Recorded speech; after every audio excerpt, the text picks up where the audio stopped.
Saudara-saudari sekalian, mengapa Basilika Santo Yohanes Lateran itu diperingati secara khusus? Padahal bangunannya kurang besar kalau dibanding dengan gereja Saint Peter di Roma. Ini sama-sama di kota Roma.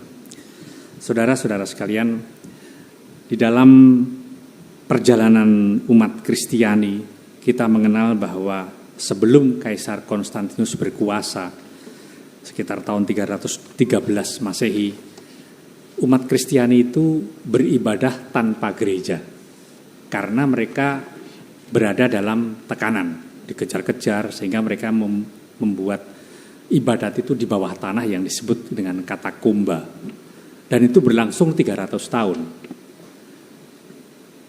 Maka sebetulnya ibadat kita ini ibadat rumah sebelum tahun 313. Pada tahun 313 ketika Konstantinus berkuasa, agama Kristiani diperbolehkan secara bebas untuk menjalankan ibadatnya. Dan Konstantinus karena ibunya juga Santa Helena kemudian membangunkan gereja untuk orang Katolik, dan gereja pertama ini adalah Yohanes Lateran yang sekarang disebut dengan dipersembahkan, dirayakan pada hari ini. Jadi mengapa dirayakan? Karena itu adalah gereja pertama di mana umat Kristiani secara resmi dapat beribadat di sebuah gereja. Jadi sehingga lalu bahwa kemudian kalau sekarang ini kita sudah berubah karena biasanya kita mengadakan arak-arakan. Sebetulnya arak-arakan itu tidak ciri khas dari gereja awal. Itu ketika kemudian agama Kristiani itu menjadi agama kekaisaran Roma, maka gaya kekaisaran itu diambil. Jadi itu kan sebetulnya pawai kemenangan, triumphalis, ya, arak-arakan. Tapi aslinya kita tidak seperti itu. Dan karena ini gereja pertama yang dibangun, maka kemudian gereja mengkhususkan dengan pesta pemberkatan gereja Basilika di Yohanes Lateran.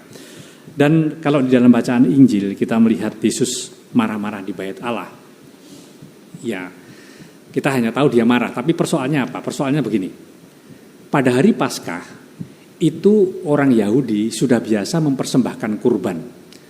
Nah, binatang yang dibawa itu ada syaratnya. Jadi harus umur sekian dan sebagainya.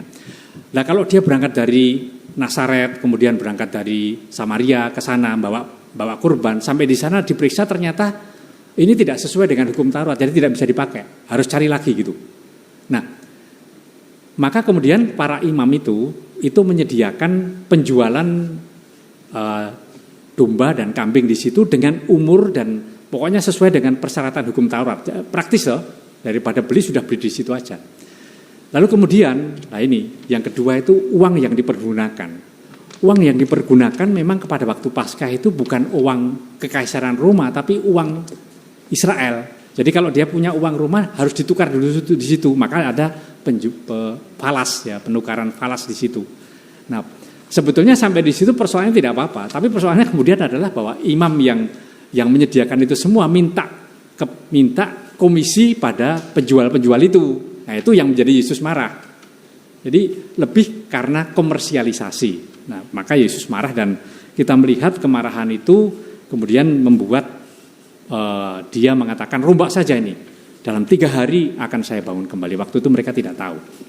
Dan saudara-saudara sekalian, kehadiran Allah di dalam bait Allah pada zaman Yesus itu sekarang sudah tergantikan dengan situasi kita sekarang ini, yaitu gereja dengan kehadiran Tuhan di dalam bait Allah, di dalam gereja yang disimbolkan dengan adorasi abadi ini.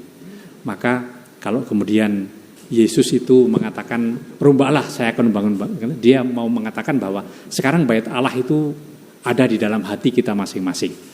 Tidak sekedar bangunan, tetapi kehadiran Tuhan itu ada di dalam diri kita masing-masing. Maka kalau kita sekarang ke sini dengan adorasi, kita diingatkan, bait Allah tidak sekedar kehadiran Tuhan di dalam kapel atau apa, tapi kehadiran Tuhan di dalam hati kita masing-masing. Maka semoga kehadiran itu membuahkan hasil seperti yang digambarkan di dalam bacaan pertama dari Yehezkiel. Dari sana mengalir kehidupan, dan kehidupan itu mengalir air yang mengaliri semua, dan semua yang dialiri menjadi hidup. Dengan begitu semoga kita menjadi bait Allah yang tidak sekadar pasif, tapi bait Allah yang hidup. Amin.